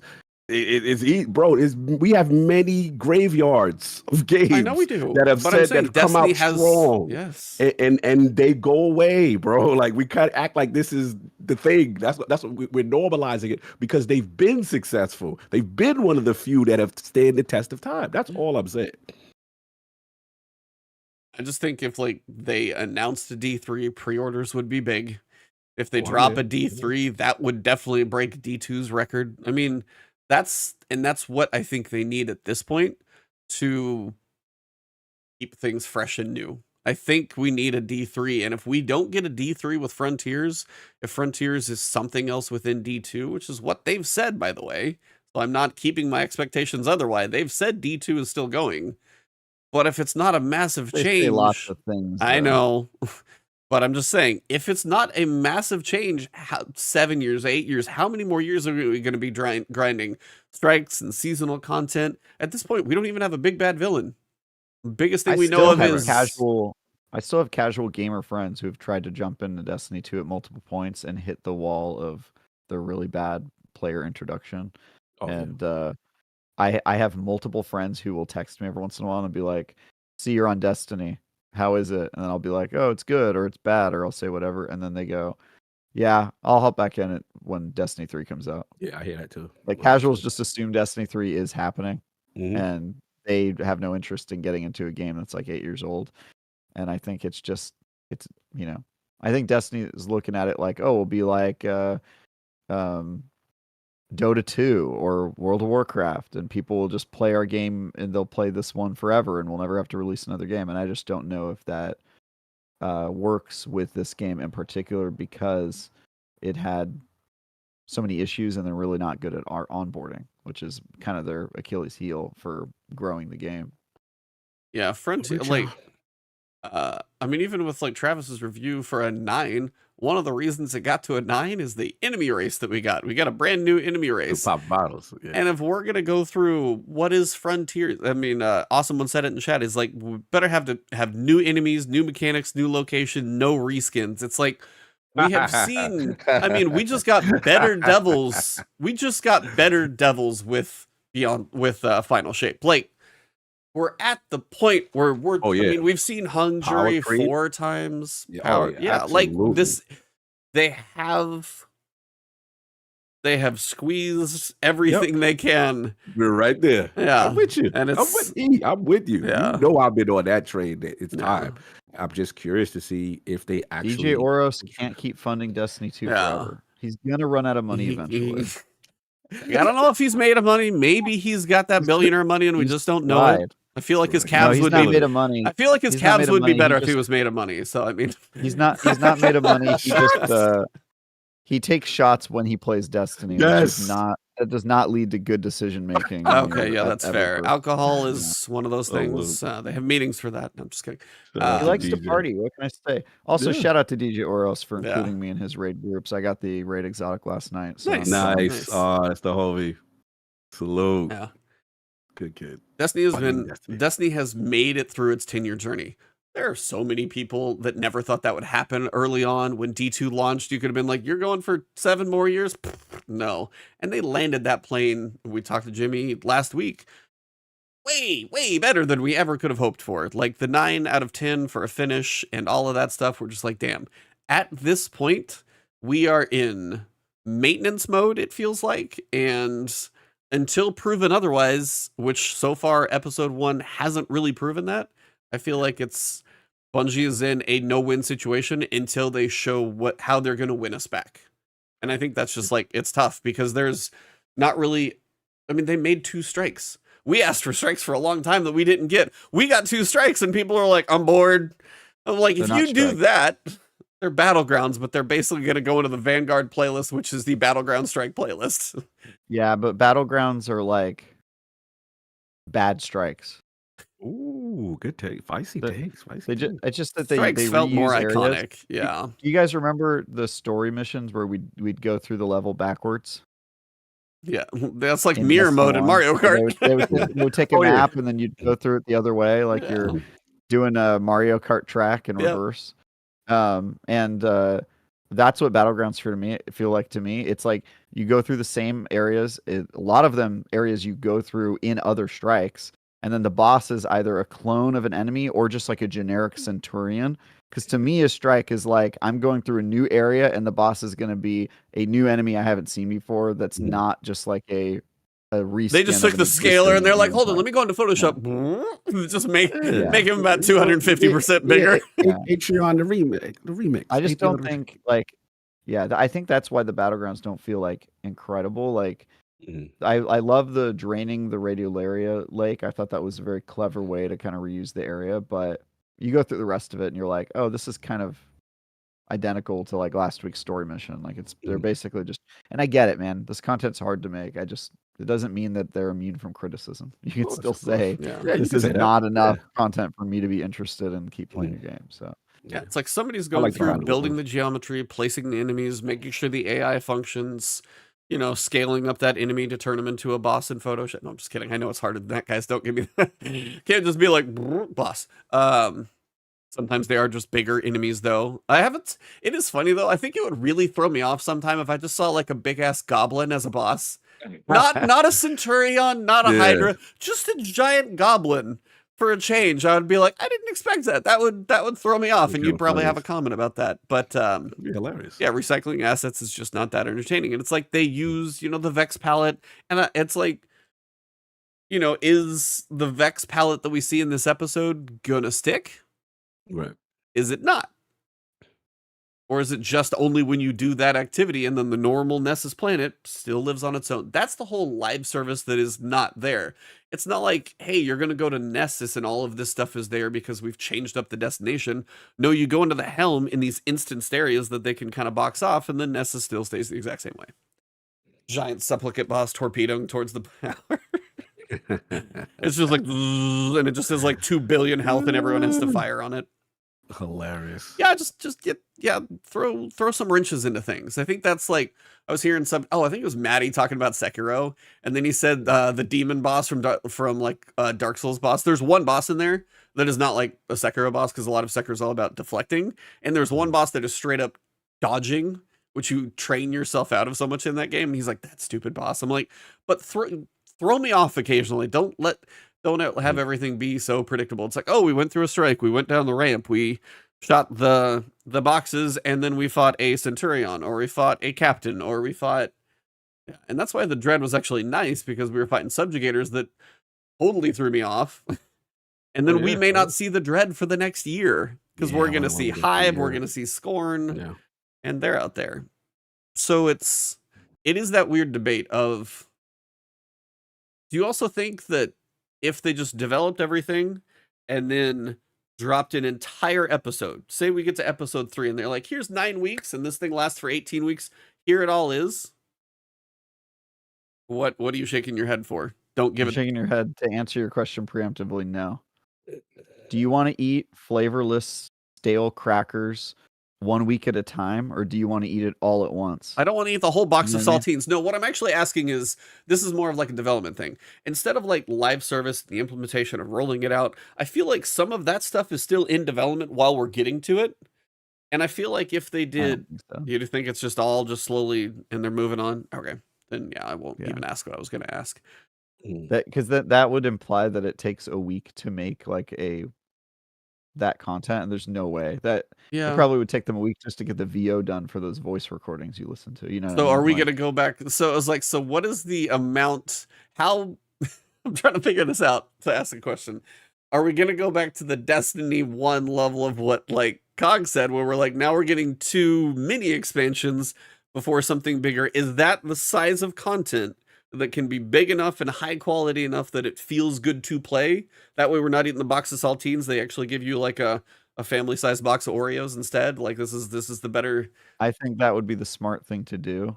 And I think that they're probably realizing at this point that something's got to give if they want to maintain control of their company. So I hope that they make a pivot like that, and maybe this is a transitional period and Frontiers is going to have a completely different model or what have you. But yeah, I think they've started to realize over the years that when they rush stuff, it feels bad, and that the seasonal model / the episodic model is basically run its course and players are sick of it. And I think they're also looking at the problem of gaining new players, which has been a problem that they've had forever and that they've tried to address many times, and that it continues to be the main reason. Look, if you can't grow, if the only people you can sell to are your current customers, that is very bad as a business. So, they got to address that. I don't know what that looks like in the future, but it's not my job to know. It's just my job to tell you how Destiny feels to play, which right now is not great. I feel that part. Yeah, the honeymoon is very over. I think that's hitting a lot of people pretty hard. So. And my honeymoon has not even begun yet. Yeah. That's in... how far from your wedding is your honeymoon? 2 weeks? Okay. Oh, my honeymoon is not until next year. Okay. Yeah. Oh, I think I saw what you were looking to do for that. Yeah. Well, you guys got your invites? Cog, do you have your invite within grabbing distance? You always have like all your items around you in a circle. The initial, but not the latest one. Not the latest one. Wow, and it's E this time that has it. E's on point. Yeah, yours in the living room. Lord Travis Northup, Lord, as they Lord, I love bind it. themselves forevermore in marital bumbledom. I read that and I'm going, all right, you had way too much fun with your invitation. It's great. They had a ball Yeah, doing you I guys love had a it. good You, time. you can tell by looking at it who designed the invitations, and then you can Not tell by you. reading it who wrote the copy. Yeah, she did the art and you did the body. Yes. You did the Oh, body yeah, text and she did the art design. Yeah. Exactly. Verbiage is on She's point. UI, you're the middle part. The copywriter. Yeah, there you go. Yeah. Mhm. All right. Well, I feel like we've beaten this horse to Yeah, we beat absolute it to death. Yeah, we beat it to death. But yeah, it's like next week. And what made I think this season not great for other people too was like you couldn't even focus the weapons. So it's like if we get one battleground and maybe the focus is like week 3, people are not going to be happy. So we will be curious. But yeah, it's going to be an interesting little bit of time here. Mm-hmm. And then we'll have 3 weeks of chilling. Oh, we'll have 3 weeks of solstice. I'm sorry, that's what's going to fall in. A couple housekeeping notes before we leave. Okay. Mm-hmm. Cog Yo. earlier in the episode said the game it was average, mediocre. Mediocre means below average. Ebontis said that they beat a horse to death. The expression is that you beat the horse and it was already dead. And the fact that you beat a horse to death has a very different meaning. I just want to point that out. We're beating a dead horse, not beating a horse to death. Yeah, you said you beat that horse to death, and my response was like, wait, so we're just like, what does that mean? I didn't. What does that mean? That's probably a fun Freudian slip in some way. I'm not entirely sure what that implies, but yes, it just implies we're cruel, not that we were doing something pointless. Yeah, we're not critics. We're just animal cruelty going on over here. Mm-hmm. Yeah. You know, like the Last Word podcast has been shut down because PETA came after them. So yeah. I love G-Man in chat. Yeah. Okay, you guys are killing me. We got a future glue farmer, and then this G-Man's like, the poor horse. What happened? Yeah. So the dead horse has been thoroughly beaten again, apparently. Did you know that PETA, the organization that's pro-animal, released a list of alternate expressions that they want you to say to avoid expressions where you're hurting animals? So rather than kill a bird with 2 stones, PETA wants people to start saying feed a bird with 2 scones. And they have a whole bunch of these. Like it's a fat pigeon with 2 scones, man. Yeah, like they have one for the beating a dead horse. I can't remember it, but they have a whole bunch of it's feed 2 birds. I can't remember. Anyway, they have a whole bunch of like it's killed 2 birds with 1 stone.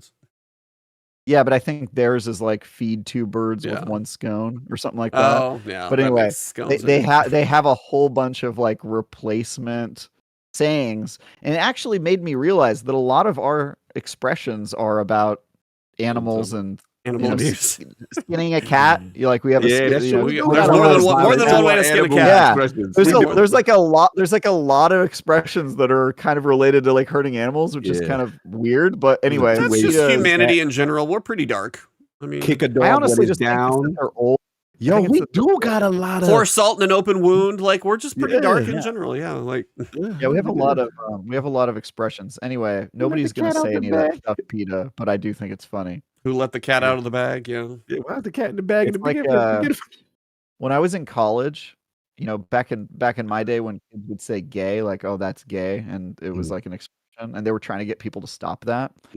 I was part of a program in college where we would try to say gay when things were good. So it'd be like, oh dude, that's shirt. Like that's pretty, dude, this song's gay. Like we would try to like use it as like a positive. You're trying to flip it. Have you heard this new gay song? It's dude.